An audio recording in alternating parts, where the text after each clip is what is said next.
In nearly every annual letter and on the movie this morning, you describe how valuable Charlie's advice and counsel has been to you, and in turn to the incredible rise in Berkshire's value over time. Given that, would you be willing to pay the industry standard, quote, financial helper fee of 1% on assets to Charlie? Or would you perhaps even consider 2 and 20 for him? What is your judgment about this matter?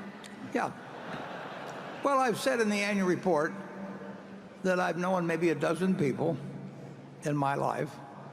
And I said there are undoubtedly hundreds or maybe thousands out there, but I've said that I've known personally a dozen where I would have predicted or did predict in a fair number of those 12 cases, I did predict that the person involved would do better than average in investing over a long period of time. And obviously, Charlie is one of those people. So would I pay him? Sure. But would I take financial advisors as a group and pay them 1% with the idea that they would deliver results to me that were better than the S&P 500 by 1%, and thereby leave me breaking even against what I could have done on my own? There's very few. So it's just not a good question to ask whether, I'd pay Charlie 1%. That's like asking, whether I'd have paid Babe Ruth, 100,000 or whatever it was to come over from the Red Sox to the Yankees. I mean, sure I would have, but there weren't very many people I would have paid 100,000 to in 1919 or whatever it was to come over to the Yankees. So it's a fascinating situation, because the problem isn't that the advisors are going to do so terrible. It's just that you have an option available that doesn't cost you anything that is going to do better than they are in aggregate. And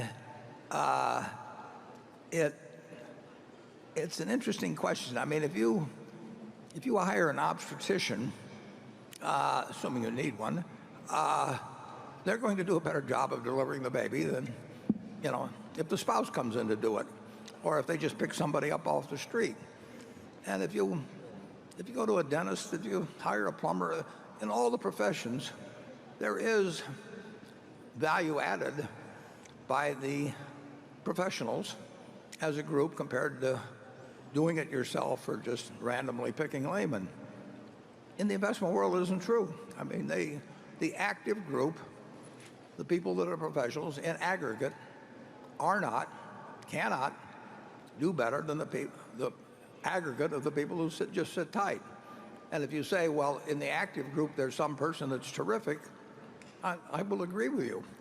But the passive people can't all pick that person, and they don't know how to identify them. So it's even worse than that. The expert who's really good, when he gets more and more money in, he suffers just terrible performance problems. Yeah. And so you'll find the person who has a long career at 2 and 20, and if you analyze it, net all the people have lost money, because some of the early people have had a good record, but more money come in later and they lose it. So the investing world is it's a morass of wrong incentives, crazy reporting, and I'd say a fair amount of delusion. Yeah, if you asked me whether those 12 people I picked would do better than the S&P working with $100 billion, I would answer that probably none of them would. I mean, that would not be their perspective performance. But when I was talking of them, or referencing them, and when they actually worked in practice, they dealt generally with pretty moderate sums. And as the sums grew, their relative advantage diminished.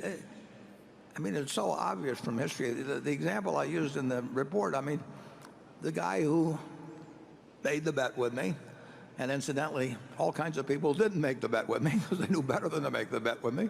There were hundreds, at least a couple hundred underlying hedge funds. These guys were incented to do well. the fund-to-fund manager was incented to pick the best ones they could pick. The guy who made the bet with me was incented to pick the best fund of funds, and tons of money. And just with those 5 funds, a lot of money went to pay managers for what was subnormal performance over a long period of time. And it can't be anything but that.